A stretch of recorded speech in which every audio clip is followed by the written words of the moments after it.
Donegan. Martin Semken. Well, I'm the designer of the Bamstone Garden at Melbourne International Flower and Garden Show. And I'm the contractor. How difficult of a build was it? This has been the longest 9 days of my entire building of show gardens. There's 45,000 litres of water held up by a butylene liner that's got five 3.5 tonne rocks on it, a platform that built around it. We've got folds and everything. We've walked on it. We've got stepping stones that had to be millimetre perfect. We had walls that had to be millimetre perfect. We had sleepless nights trying to turn it into a gold medal garden from what was a really great design into something special. How was the public response to it? Oh, the public response, a little kid walked around the corner today, a little child, and went, wow. I said, could you say that again? He said, wow. That's been the response. Wow. A lot of other people build a show garden and design a show garden with a purpose of selling it or showing their design prowess. This one was designed around a love story, built by us for wow. It was the perfect word.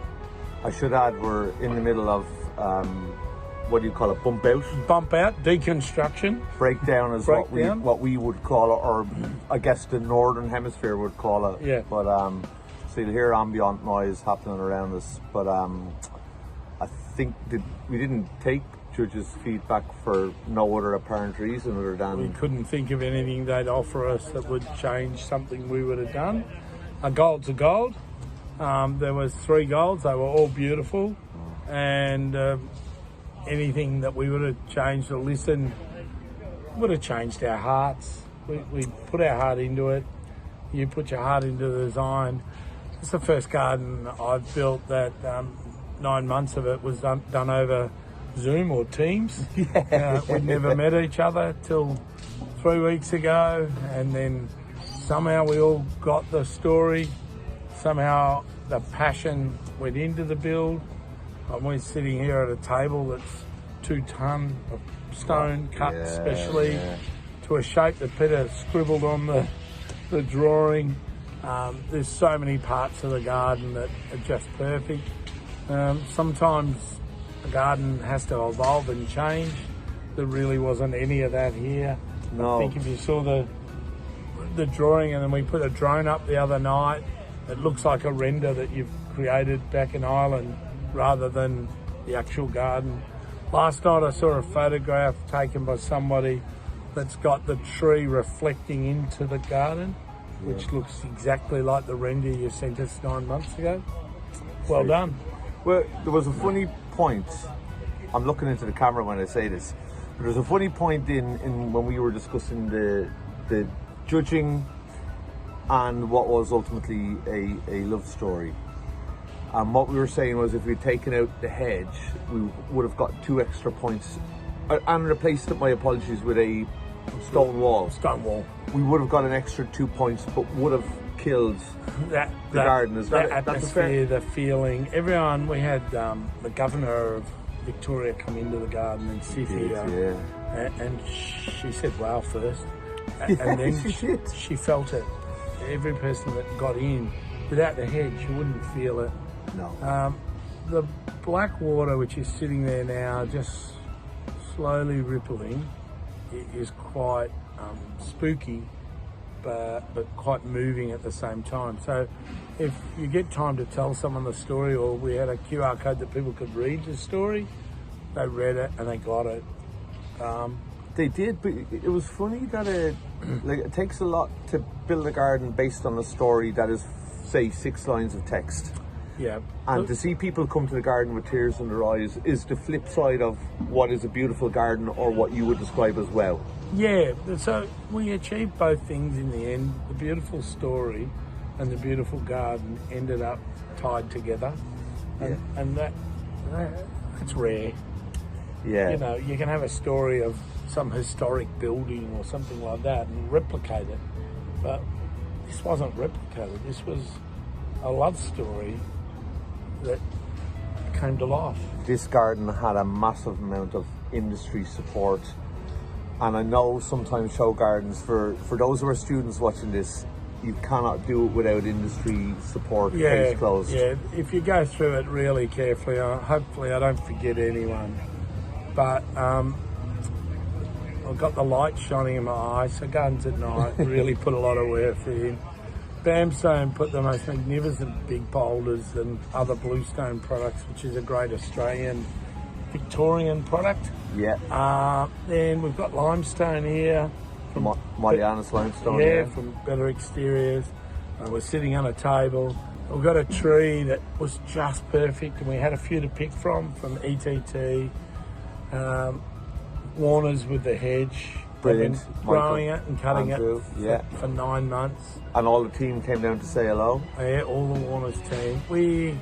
My team couldn't have worked harder. No, certainly, and I should add on that one, we did discuss sometimes when there is a ripple, I'll use the eloquent term, between a contractor and a designer, we hit the magic spot between the two of us. And the guys building the garden got every opportunity to have some feedback, or why don't we try this way? Yeah. I'm thinking the family I'm watching out there who are bumping it out. We only get 3 days to bump out, and if my crew turn up tomorrow, which they will, and they see it still built, they'll stand in front of it going, wow, and taking photographs. So we need to get enough of it out tonight so it is deconstructed, because 3 days isn't long to take this out. All the subcontractors that helped was incredible. There's a list on the Donegan website, the Donegan Garden website, and there's a list also on the Semken website, and I'd say go read it. It's very long. Yeah, which is unachievable without them. Look, on BioGrow, I've missed them for the beautiful soil. We're the only ones to have that product on our garden. Look, these are all people I deal with every day. They trust that when I say get on board this garden, it's going to be good. And they do trust that, so a gold medal's a huge reward to everyone. That'd be that. But for this video we've got one other company who we need to thank, and that's CD Stone, who read the tale of a guy with a dream in his heart, or via a series of equations, which became a design for the first Irish designer to hit Melbourne International Flower and Garden Show. Pretty impressive, isn't it, that someone in Ireland backed someone in Ireland, and the Melbourne International Flower and Garden Show then said, yeah, why don't we? Well, somebody on the big island, which is England, trusted their friend who has a postal address. There's a joke in there, my apologies, but ultimately they put their weight behind a designer from the British Isles going to Melbourne. I've been building show gardens for 30 years, and it's a weird passion, it's a weird hobby. It'll send me broke one day, but it's just so much fun to build in Australia for different designers. But we've never had a better meshing. The whole show went together like clockwork. We lost sleep some nights thinking, will these walls hold 45 tonne and it's about 70 tonne. 45 tonne of water. And 70 tonne all up. And it rained. It's the first water feature I've ever worked on that we had to pump out. Normally they leak, but this one wouldn't bloody leak. Didn't matter what we did, it wouldn't leak.